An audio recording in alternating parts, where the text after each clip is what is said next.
Hello and welcome to Michael and Ivaka's Grand Podcast. It's a weekly podcast where we criticise the government. Rebellious. And we just read out Wikipedia articles a bit. That's what we're doing this week. My name is Michael Forrest. And I'm Ivanka Magic. Majic.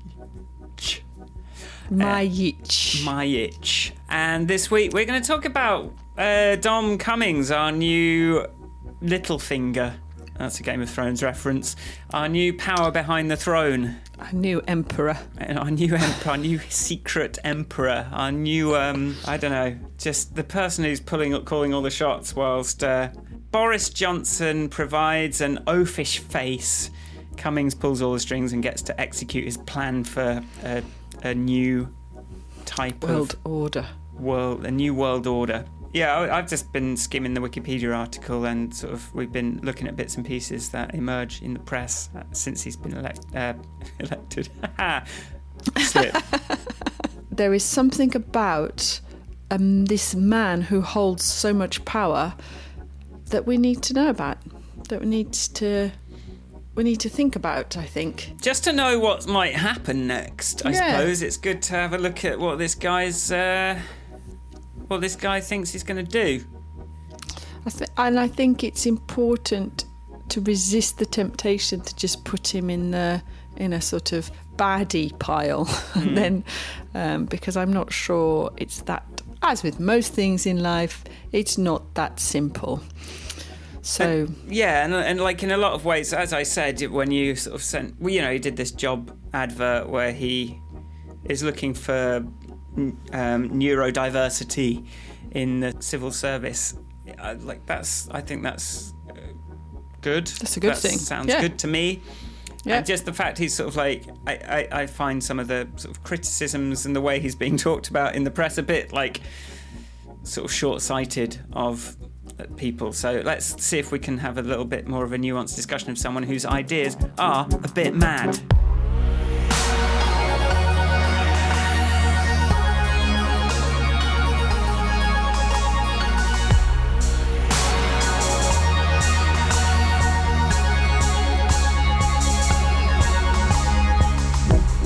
First, we've got to find out what, tell us a thing. How's it going?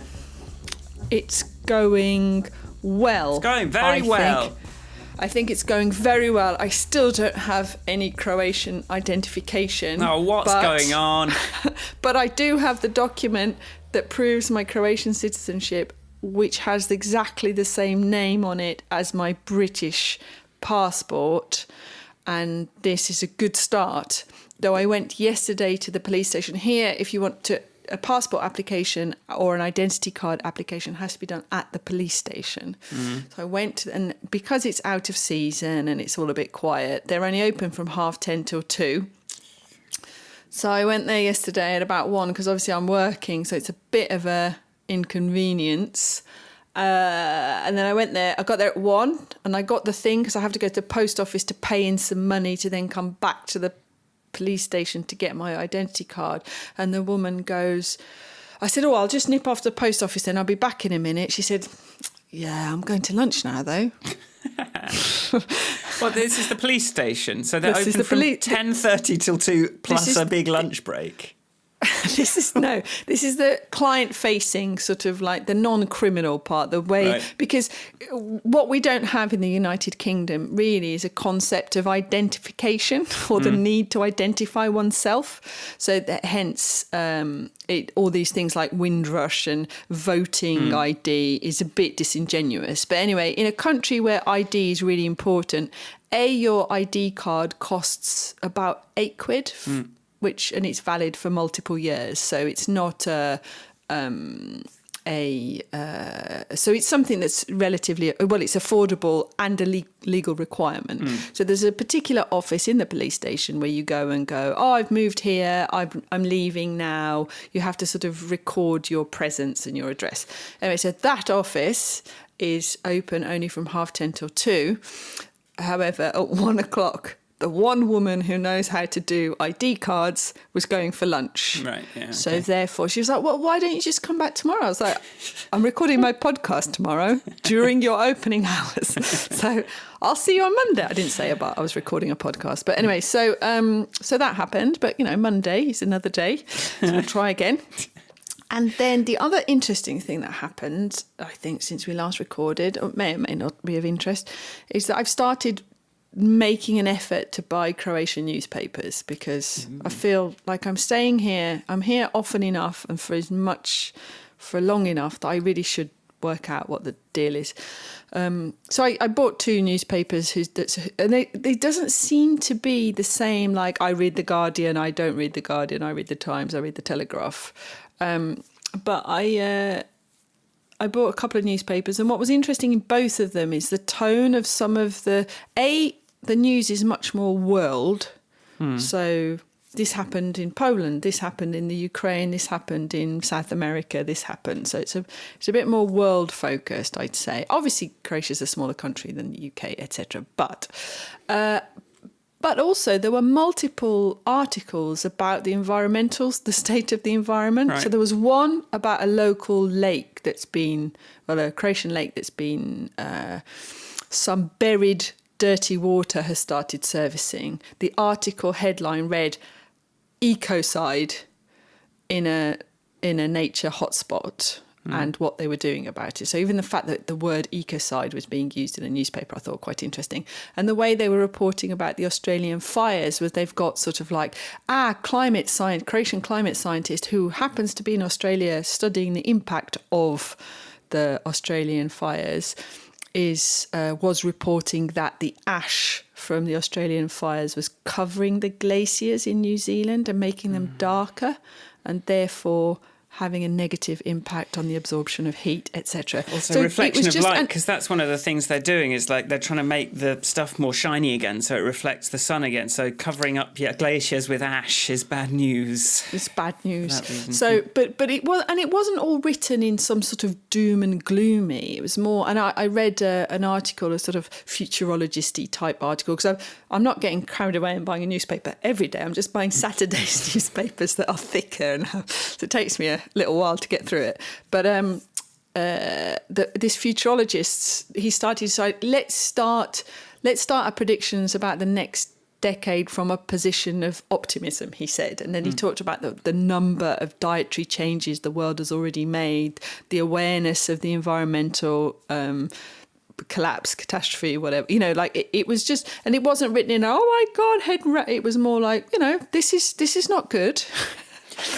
So it was just a very different tone, I thought, to my UK equivalents, which I enjoyed for a change. I couldn't quite work out on the subject. One thing I've become much more conscious of, obviously, with the recording of the blog, is who's paying for this news and what do they want me to know? And whilst I could find out who the owning company was, I couldn't quite understand I couldn't quite unpick their political position. But, well, this is my little sideline research project. If only news was just information about stuff happening. If only. Wouldn't that be good? Yeah. I was just checking that they didn't have a bias. So, yes, I think those are my 2 highlighting Croatian-centric reports for the week. How are you, Michael? I'm all right. Yesterday I had a sort of moment of, I think I'm over the hump with this app I'm working on of, okay, we might be able to make a list of bugs rather than being a bit baffled about what the hell any of it's going to look like. So that's exciting. Lots of hanging out with family last weekend. We went down to Folkestone, Dover Castle. It's nice. It's like a castle. It had all this sort of I thought, strangely sort of gaudy looking colours on the furniture. And I was like, why is this a bit Disneyland?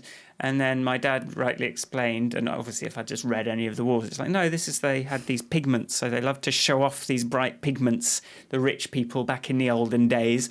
So stuff, much like the Roman and Greek statues that we think are white, but were actually kind of painted in these bright sort of colours. They loved that stuff. It was a display of wealth to have stuff sort of coloured in like IKEA furniture. I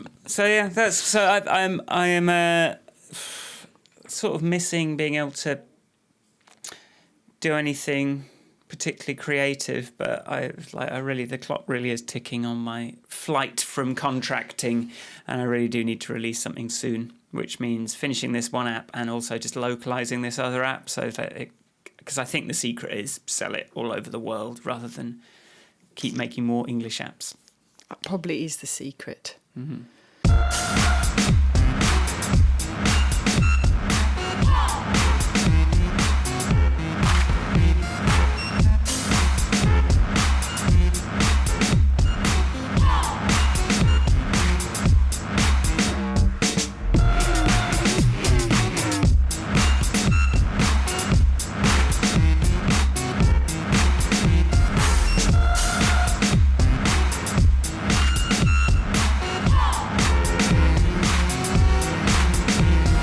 Right.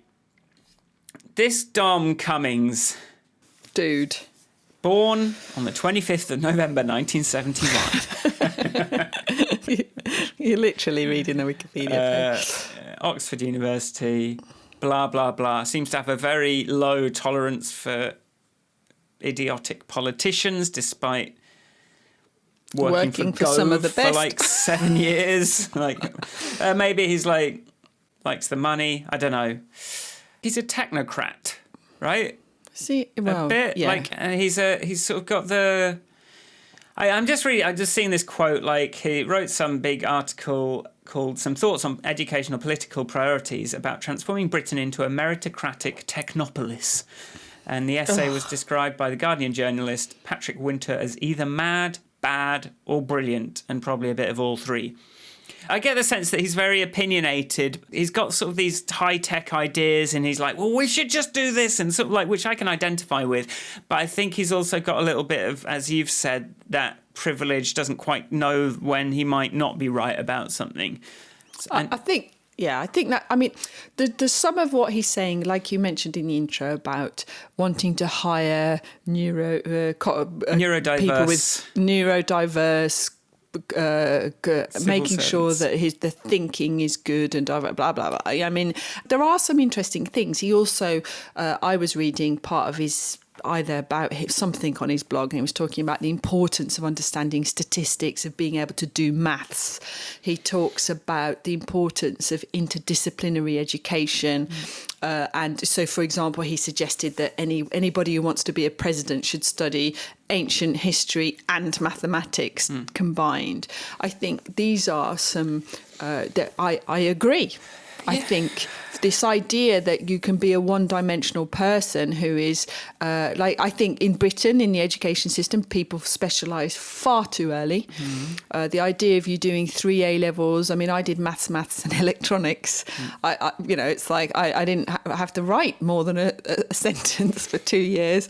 Whereas my Yugoslav education had been vastly diverse. We had to read Dante, we had to discuss I'm sure I was supposed to read part of the Odyssey, which I'm quite sure I never finished. But you have to do art history, and history, and history is not just a fraction of history, but the whole world's history. Our history teacher would sit there and ask questions like, why do you think that happened? Why do you think Stalin would have wanted that, or whatever it was? So there was this, I agree that diverse education, diverse experience, this idea that you are either good at maths or good at philosophy, or even though those two go hand in hand very well, but is you're either a science person or an arts person is nonsense. I'm all for STEAM, not STEM, all that stuff. So let's give him some credit. I also think that this idea of being able to measure output in the civil service more accurately, or to understand that traffic to a website means something, the number of transactions means something. So get people understanding numbers, get data scientists involved. But many things aren't that easy to measure. Okay, but I mean, before we launch into a critique, I've got a lot. I've been looking for. I've been frustrated with the lack of engineering knowledge in politics. I've been saying like we need to get someone who knows how to design a system in charge. We need to like think people that just do politics, that just think you can pile on more rules, more policies, more sort of like make the legal system, make the list of laws even more longer and more convoluted. Legislation, that's the word I was looking for. I think that like knowing as a programmer, that's just you can't just fix architectural problems by throwing more code at it, which is all politicians know how to do, really, with the occasional repealing of a law. I think like we need someone with some scientific nous, like the fact that he knows that measurement is important. And when I think about it, like, I don't know how else he could have got himself into this position without playing the politics. But he did do a lot of politics, but he certainly isn't someone that is going to be the front man for it. But he's managed to work his way into this position by hook or by crook. And maybe I can have some optimism that there's someone that actually isn't completely clueless. Yeah. I mean, I think it is interesting, and I think that he. One of the little things that cropped into my eye when I was like skim reading the Wikipedia page when you were reading it was something about his criticism of. Nick Clegg's, here we go, quoting from the Wikipedia page. Nick Clegg's proposals on free school meals as dreamed up on the back of a cigarette packet. But it's like this, I don't know what, we have spoken about this before, something like social care, children's education, all of these things. It's all very well to have a philosophical conversation about the importance of value of interdisciplinary learning. But there are kids in the UK going to school hungry. Yeah. Like, what's wrong with giving everyone a free school meal and not actually bothering to measure that against some data? Fuck it. Can Britain afford to make sure every kid gets breakfast and lunch while they're at school? Probably can. Let's just do that and measure something else that's worth measuring. So it's this bit of and there are some quotes of his that it's not very clear whether he believes. Well, it seems quite clear to me, and maybe I'm misreading and maybe I'm misquoting, but I get the impression that he believes that, you're this kind of like poor people are stupid, though I don't think he's stated that, but I think he like believes in this genetic, you're either predisposed to do well or not, which we all know. Citation needed on that because citation needed because he claims not, but that's kind of conservatism in a way, like this idea that we're sort of there's a natural hierarchy that predisposes some people to doing better than others, which we liberals know that you can't take away the legacy and the history and someone's background and like the environment from that. It's a nature nurture debate in a way. I'd like to sort of hear where he said this thing about. I mean, the fact he's talking about a meritocracy is, I mean, that's a problematic word, as we know. Oh, look, 2014, Prime Minister David Cameron described Cummings as a career psychopath, although the two had never met. He was... I think he thinks he knows better than everyone else, doesn't he? I think that's part of the problem. I mean, he appears to have a total lack of humility, and I don't know who he admires. It's those kind of things that make... Fine if you're running your own business selling widgets, cool, mate, go for whatever you think's going to work. Prove to us that you know what you're doing. But you're kind of running your experiments on my actual society that I live in. And that's the bit that makes me itchy. So and in all of that, I think there are bound to be things that we agree with and things that we disagree with. But I don't know how much of that is luck versus judgment. Do you know what I mean? It's like, of course, if he says enough things, some of them I might like. Yeah, I mean, all any of us can do is like roll the dice and hope for the best. So it's sort of it's the fact that he has the power, that he's managed to find a way to be able to get his like. And it's your self-belief, it's your like internalized self-worth that governs how much you think you were responsible for the successes and how much you blame yourself for the failures. And as we see, like, you know, someone like Boris Johnson is incapable of, you know, the sort of Eton type, I don't know, he's not an Eton person, but like that sort of elitist kind of education does tend to breed this kind of lack of self-doubt or like utter self-belief. But I think, which doesn't mean that you couldn't also be right. Like, you could be kind of incapable of admitting you're wrong, but you might also very, very rarely be wrong. I don't know. Like, but I think the political views section. But who's questioning that? Yeah. Like, do we have to wait for 4, 5 years, 10 years to see that his experiment didn't work and then get to question it? Or can we question it as we go along and go, oh, Dom, that sounds like a lovely idea. Let's at least have a meeting where let's vote on that because we're a democratic society, or let's get some experts in who may know.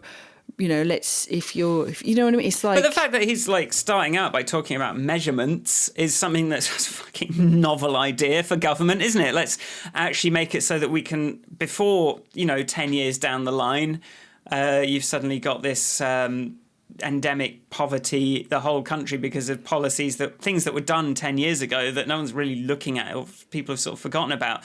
Like, yeah, the idea of like, well, let's measure it now, at least means we can have that conversation before it gets quite so out of hand, hopefully.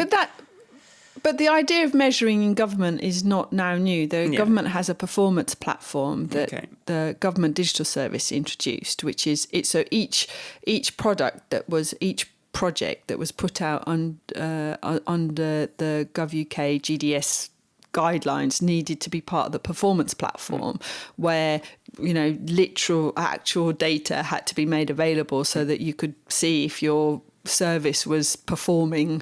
I mean, sometimes it's very difficult to describe what performance actually means, and you can measure lots of things and see graphs go up and down, but and I mean, I'm taking your word for it. I'm just taking this from you, like when you talk about like what he said and what you've been doing in government. And also the act of measuring specific things can easily make you sort of optimize for something that doesn't really take into account the whole picture. And there's a raft of problems with measurement if you're looking at the wrong thing, if you care about the wrong things as well, if you don't have a metric of how many kids are in poverty on your little performance graph, then how are you ever going to be thinking about solving that? I hope he's... I mean, GDS was all about measuring, all about being able to prove that you were doing something, so it wasn't just vacuous headlines and whatever. So it's taking some of the politics out of it. But I'm not. I am glad that somebody at number 10 is showing an interest in these things.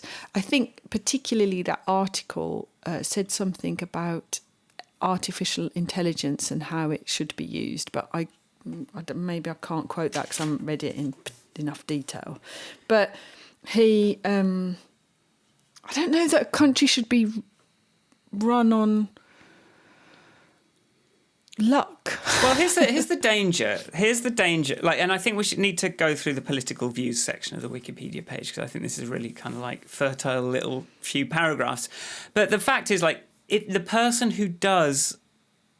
Once you start, like what we saw in the UN Poverty Report, is like once you have this power of AI and machine learning and automation and all the technology sort of doing all this stuff, you're designing these public-facing systems that basically kind of control their access to the sort of instruments, the things that the state is supposed to be helping them with.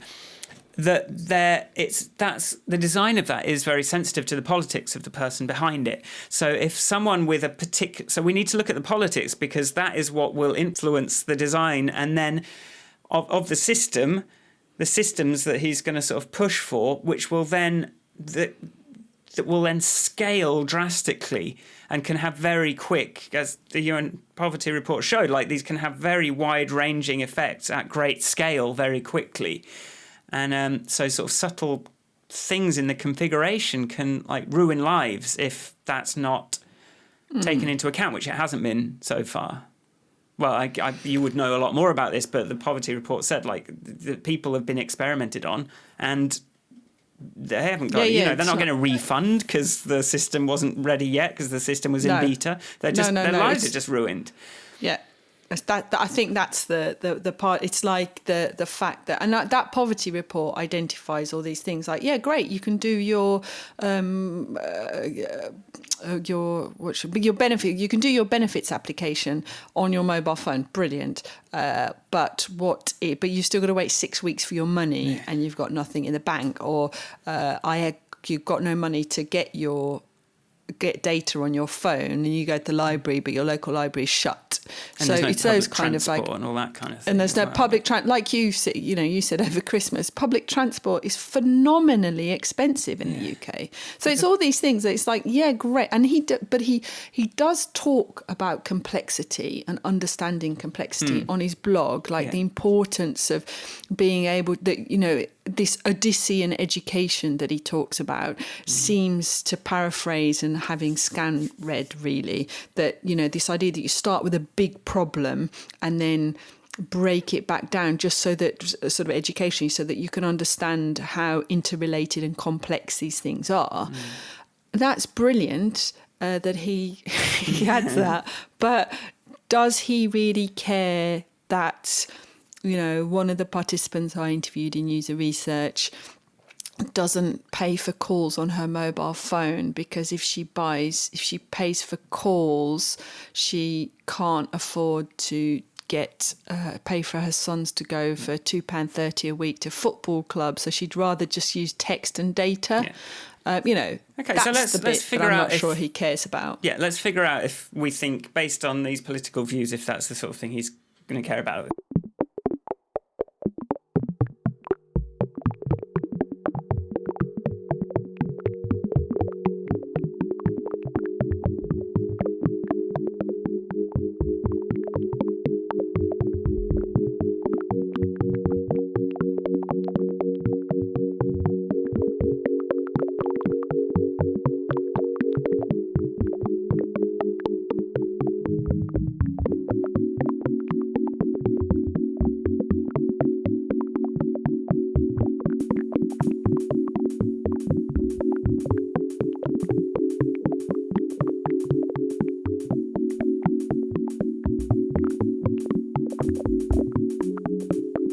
In January 2016, 5 months prior to the EU referendum in the UK, Cummings said, "Extremists are on the rise in Europe and are being fuelled, unfortunately, by the Euro project and by the centralisation of power in Brussels. It is increasingly important that Britain offers an example of civilised, democratic, liberal self-government." As a scholar of history, which he claims to be, he needs to re-examine the history of the Balkans, which goes back over 800 years. Over 800 years ago, parts of Croatia the Balkans has been fought over by the Ottoman and Austro-Hungarian empires for hundreds of years. 500 of Ottoman, 800 of Austro-Hungarian. The idea that any sort of extremism, I can speak about the Balkans, is being fueled by the Euro project and not by history, not by the fact that it was in many people's. I can't even string a proper sentence together because and all of those countries want to be part of the European Union. What's fueling that extremism is a history of people that have been divided for hundreds of years, that have not had anybody and economics. We've spoken about this before. If you've not got enough, you are going to be blaming somebody else, and I'm not sure how the Euro project fuels that. And also he sort of fails to, well, that sort of sentence on one hand completely dismisses all the benefits that sort of a unity gives you, but it also, I mean, yeah, like there's the Euroscepticism is fueled by this misinformation that the press has been doing. Like the UK press has been systematically feeding the public misinformation about Europe for decades.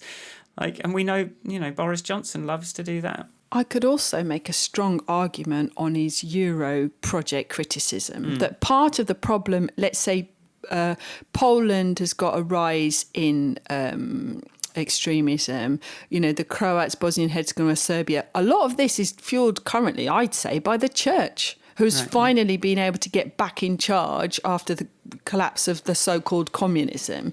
And suddenly everybody who was like, were either banned or not allowed or discouraged from going to church will run back to the church, and the church has gone, now we've got you. I mean, some of the church stuff that's happening on the Balkans is, there's this weird entanglement of the church is all in all sorts of things that it wouldn't previously have been in. And I think that's worth examining. I don't have any data, I don't have any statistics, but observing 20 years of post-Civil War on the Balkans, 25 years, it's just the power and reach of the Catholic Church in the areas that I go to is grown phenomenally in that time. Yeah, so he sort of started from a position of, extremism. No one likes extremism. Everyone's really worried about that. Let's remember that's completely over-exaggerated in people's minds, the threat of that to their lives. So sort of instantly jumping on that thing that people are completely insane about to start with, and then just like really, in a really shallow way, blaming that on Brussels, when straight away, as from your experience, you're able to say, look, there's different things going on in every country, and it's stupid to think that that's people looking at Brussels just because that's something you're obsessed with. And also, if he talks about, for example, the increase of refugees coming through and into Europe, that's one of the things that's we don't want those Syrians in our country. I think it's particularly difficult for countries like Macedonia, Serbia, Bosnia, who are kind of they're the other side of the European border, the EU border, sorry, not European border. And so they're bearing the brunt of refugees that aren't being allowed to enter the EU. But you could make an argument that if the EU wasn't so soft on refugees, that they wouldn't be trying to get there in the first place. Again, a very complex problem that I don't believe is, there's, Brussels. and, it's just Brussels. I mean, Germany last year, they let in 1 million refugees, which many people are saying is was one of Merkel's big, errors that she made. But like Germany has a different sort of historic incentive to be a kind country now in a way that it's like, come on, man. Well, can I put the next sentence in, because like it is it does connect completely to all this. So an Ogilvy conference in 2017, Cummings stated his belief that the EU, rather than solving issues, was fueling radical extremism due to a perceived lack of control over issues such as economy and immigration. Quote, for me, the worst case scenario for Europe is a return to 1930s style protectionism and extremism. Surely leaving the EU is precisely doing that. And to me, the EU project, the Eurozone project, are driving the growth of extremism. The single most important reason, really, for why I wanted to get out of the EU is I think it will drain the poison of a lot of political debates. UKIP and Nigel Farage would be finished. Once there's democratic control of immigration policy, immigration will go back to being a second or third order issue. So he thinks... So he's like ostensibly on our side. Like, we don't want Farage. And Farage is certainly using Europe as an excuse to be racist. That's like saying, look, I'm bored of us discussing what colour we're going to paint the wall in the living room. Let's just burn down the house.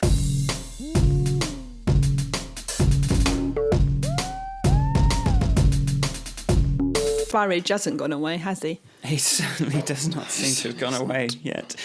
And maybe they'll just, now that he's got famous, he'll just find new ways to be awful. So he doesn't like Farage. We know he doesn't like a lot of these people that we don't like as well.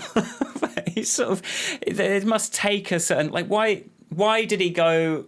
Oh, I don't know. Cummings has been highly vocal over what he believes is a London-centric political system. Again, a good point, that failed to countenance the United Kingdom's voting to leave the European Union. In December 2019, following the general election, which returned an 80-seat Conservative majority, he stated, "After the shock of the referendum, MPs and journalists should have taken a breath and had a lot of self-reflection on why they misunderstood what was going on in the country. Instead, a lot of people just doubled down on their ideas and fucked it up even more. That's why something like this happens against expectations." He's expressed his dismay that many voters concerned, particularly in Northern England and the Midlands, have been ignored by both Conservatives and Labour and taken for granted. He criticised New Labour's attempt at rebalancing inherent structural deficiencies within the British economy following deindustrialisation with a system of tax credits. Cummings has claimed to never been a member of a political party. Despite this, he was second in a list by LBC of the top 100 most influential Conservatives of 2019. Going back to his UKIP comment and Nigel Farage, and it's like, okay, if we can... there's a lot of interest just in those few quotes, bearing in mind they can be taken out of context, la-di-da, but it's increasingly important that Britain offers an example of civilised, democratic, liberal self-government. I don't know how you present yourself as being civilised and liberal if you've unleashed, if you've made the Leave EU all about immigration and unleashed racism. Again, there are stats. We've had statistics and data reported about the increase in racist attacks since then. So, there has been a negative effect on something that he claims not to want. I think as well, this idea that, if he's so brilliantly clever, couldn't he have engineered a campaign for people to understand the importance of cognitive diversity and the importance of a diverse working population that comes from different places and has different experiences and who can make Britain a better place to live? Why has he taken the idea that if you, these two things seem to be in conflict? To me. Yeah, well, I think, but that sort of makes me think about the sort of coverage we've seen in The Guardian. Things like, was it Nathan Barley or Dom Cummings that said this silly thing, this crazy thing? And I looked at that and I thought, this is why it's not possible to have conversations about certain things. Because, this is why if you're too far out there, which... I don't know how you can live in this world the way it is. Everything's just insane now. But if you actually want to talk about insane stuff, it's very easy to be dismissive of that. So I think, I don't know if it's pragmatic, but and I have another idea that makes me think it's less pragmatic and more just self whatever. But how much of it was I'm not going to be able to have this conversation with people because the press is just going to treat me like a crazy person.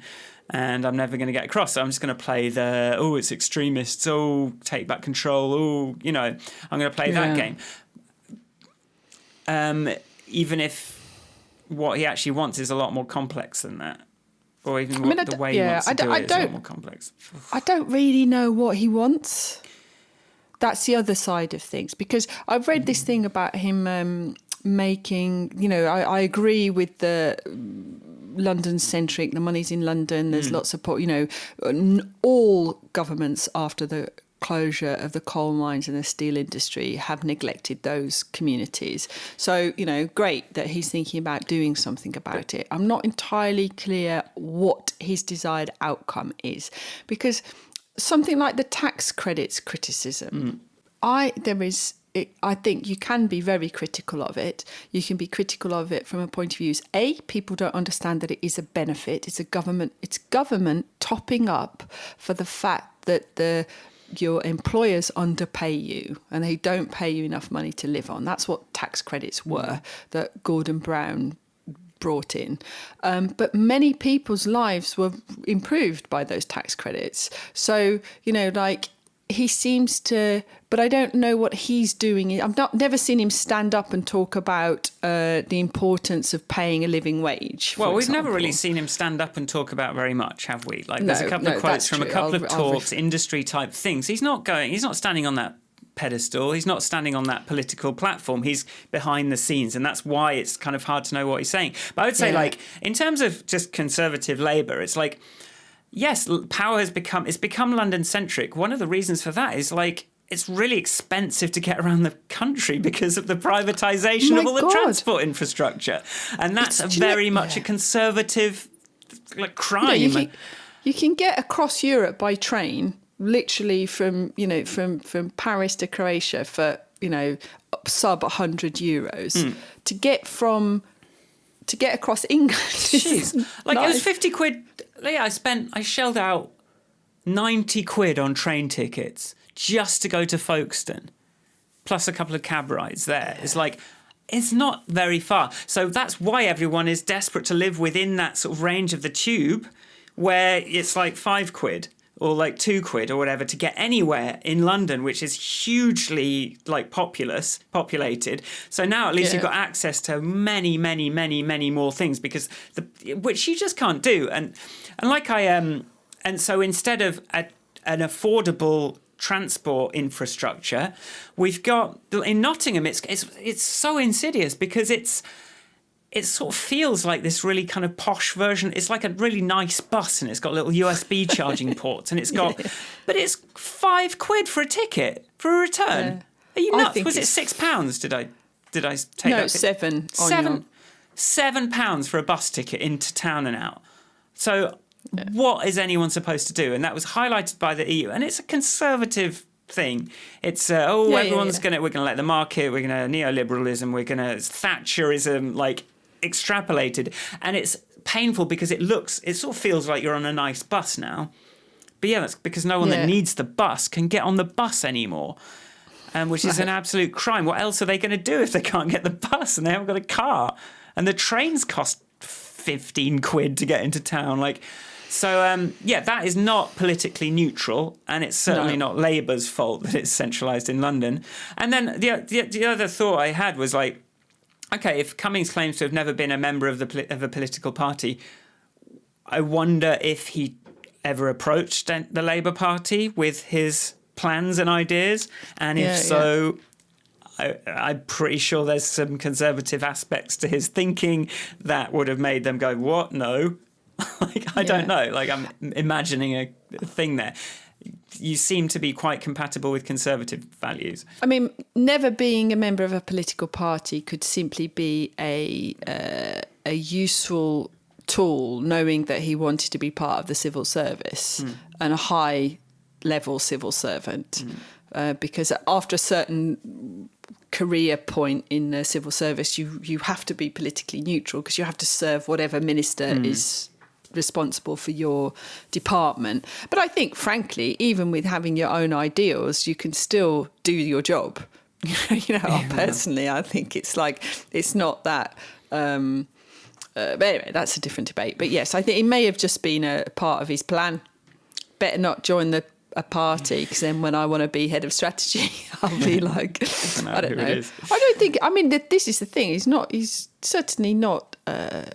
You can't. He's certainly not stupid. He's certainly got a thinking brain that spends time reading and educating himself. And I think he's probably used to being the smartest person in the room, especially with all these MPs who he holds this contempt for, most of them. Yeah. But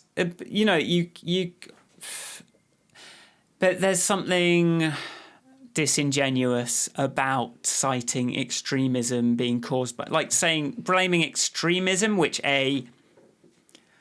is massively overblown, although I don't think, not rising because of like there are many factors in what's driving that, and probably a lot of it is it's neoliberalism from across neoliberalism. the board. The things that are driving that, from the environment to neoliberalism and capitalism to like inequality, all these things like drive that sort of desperation.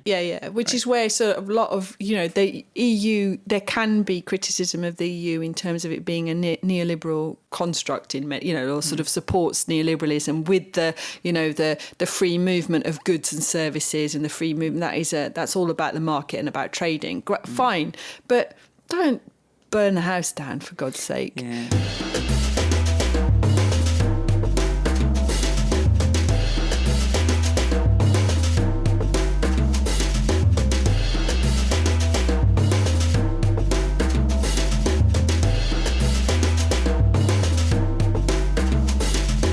There's some interesting things about his influences. So he's claims to be a Russophile. He's an admirer of Otto von Bismarck. Well, he speaks Russian. It's like, I'm just not sure that he cares about people. And for me, I think that's kind of important. Well, what we need to look at is what is being measured.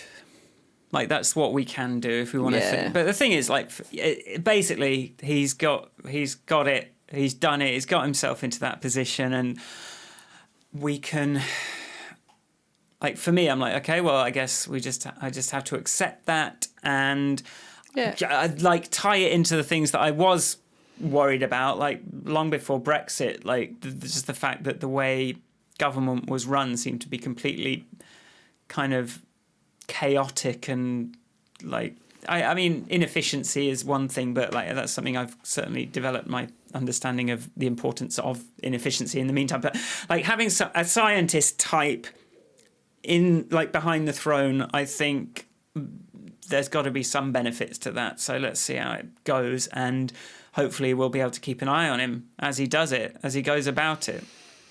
Well, if he's I think that's that there's nothing else we can do really other than keep an eye on him. But I think I just think it's a little bit uncomfortable to have somebody that's. I mean, this is the other thing, like measuring a lot of the. I don't know what. So, like you say, I think what is being measured is a really important factor in this. And then also how many of those things being measured can actually be proven within a political mandate. Yeah.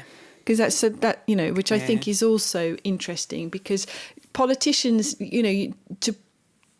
there's a difference between the data you report if you're trying to report success on a 5-year project versus on a 20-year project of a child's education, or a child being from born to work, something like that, like to show that you've fixed something or made something better.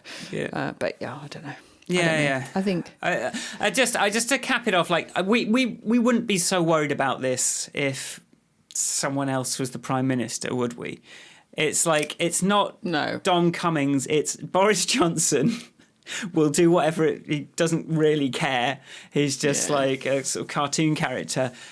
Why we're worried is because he seems like he doesn't really care, so he'll go along with whatever this guy wants.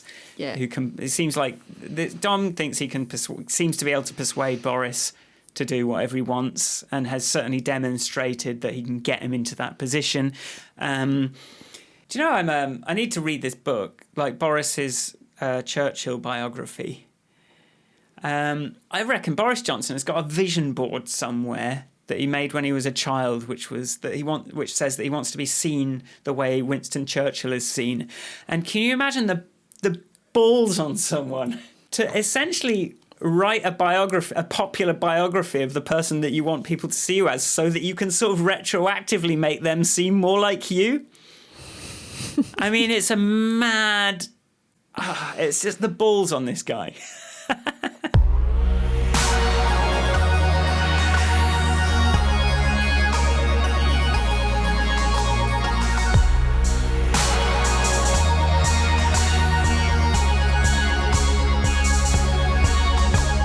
All right, thank you for listening. If you like the podcast, go to grandpodcast.com and you can subscribe if you are not already subscribed. Where can people find you, Ivanka? People can find me at Ivanka on Twitter. And you can find me at michaelforestmusic.com. There's a Patreon. Go to that. Give us money, please.